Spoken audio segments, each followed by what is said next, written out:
tolerate all these abandoned, burned-out homes in their neighborhood. They're not going to tolerate schools that flunk out kids left and right and graduate students that can't read or write.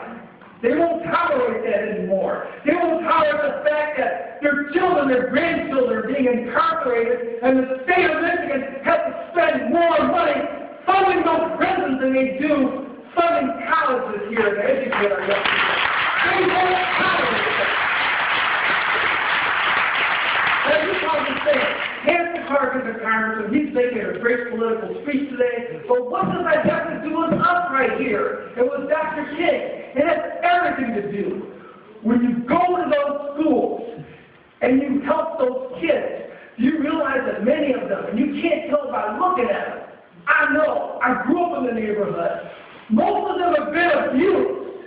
And worst of all, most tragically, those that have not been abused have been completely neglected and forgotten. The fact that you come into that school building, you show that you have respect for that student. That's probably the first time they ever received love from anyone.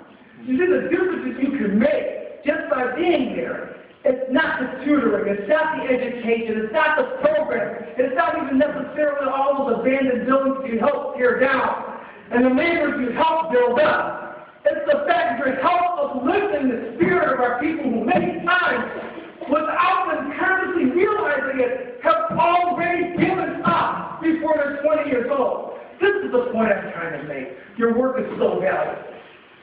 Now, you remember with Dr. King, that quote they flashed on there, how about everybody is great because everyone serves, everybody can serve? To a certain degree, that's right. But, you know, many times we have people that serve others out of pity because they feel sorry for folks. Oh, man, you know, I'm going to college, but you can't read, so I'm going to try to help you, your poor soul. Or, you know, to help people out of a subtle kind of arrogance. Well, you know, I got my big corporate position, and you're unemployed, so I'll throw you a few crumbs, all right? That's not what Dr. King was talking about. That type of service doesn't help. It only just reinforces that whole victim mentality. What was he talking about in that quote? They flashed it right on the screen. He's talking about the type of service that you give when your heart is full of grace and your soul is full of love. You see, this is how you're helping turn around the city. Because you care, respect, and because you love the people that you serve, they in turn are going to recognize that they're somebody, and they're not going to allow politicians like me or other folks not to represent them. So you're giving them the power, or should I say this, you're giving people the ability to recognize the power they already have for themselves, to have their government work for them. So I'm going to thank you. I'm going to say one thing in closing, and that's this. And I kind of talked about, you know, all the work that you do and how it benefits other people. You know, the kids that are in school, the folks in the neighborhood, the guys that are in the soup kitchen right now, and many of them are my ex-friends. I should say ex-friends, but many of them are my friends who just saw in hard times that are now at the Captain Food Kitchen and other places that you help out. Your work over time is going to make you a stronger person. I know what I'm talking about. Can you give me one more minute? Because I'm going to talk about personal experience. You know, there was a point in time in my life, and I've already spoken about it publicly, and that's one thing about being an elected official on a national level. Your whole life history is out on the internet. So before, I used to try to act like that I really wasn't from Mack Avenue. I had an Ivy League degree, Georgetown Law School, blah, blah, blah, and I tried to perpetuate, you know, that type of image, whatever that was, for somebody that had it together. But I really do have it together. It has nothing to do with those degrees, though. It has to do with this. No, it really doesn't.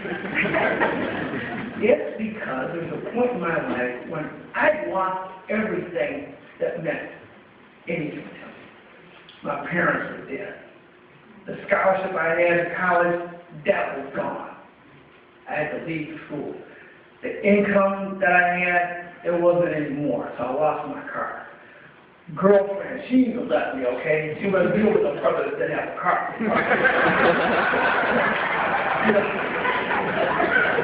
Here's what changed things for me. I got a job. I got a job that was paid for by other folks' tax dollars. It was created through an act of Congress. It gave me a paycheck. It gave me self-esteem. It gave me self-confidence. And that's when I knew if I got elected as a member of Congress, I knew I could help out because an act of Congress helped save my life at a point in time when I needed that type of direction. So I know I can make a difference. But you know what? It wasn't just that paycheck that congressional action provided. It was the type of work that I was doing.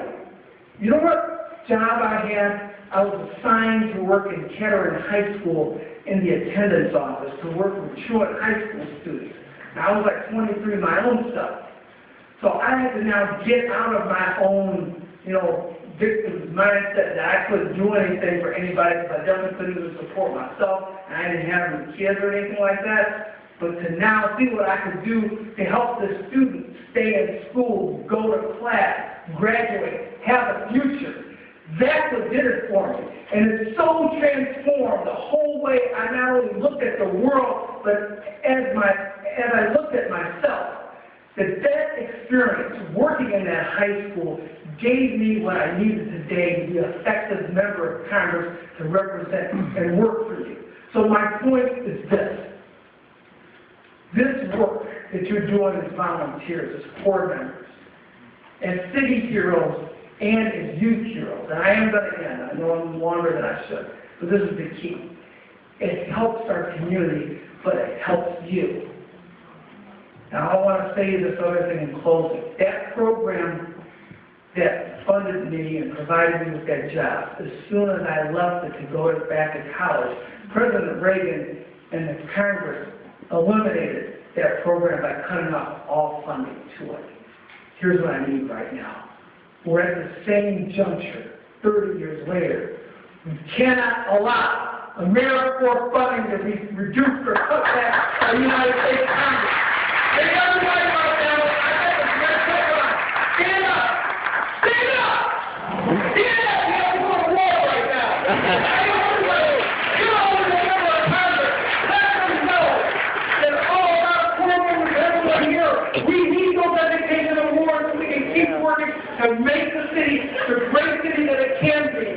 Call your member of Congress. You're going to have me to lead the way. But we got to keep AmeriCorps funding and keep those education awards because that's how we can make this city a great city again. And that's by transforming the lives of each individual with grace, with respect, and most of all with love. That's what City of Detroit is all about. Thank you.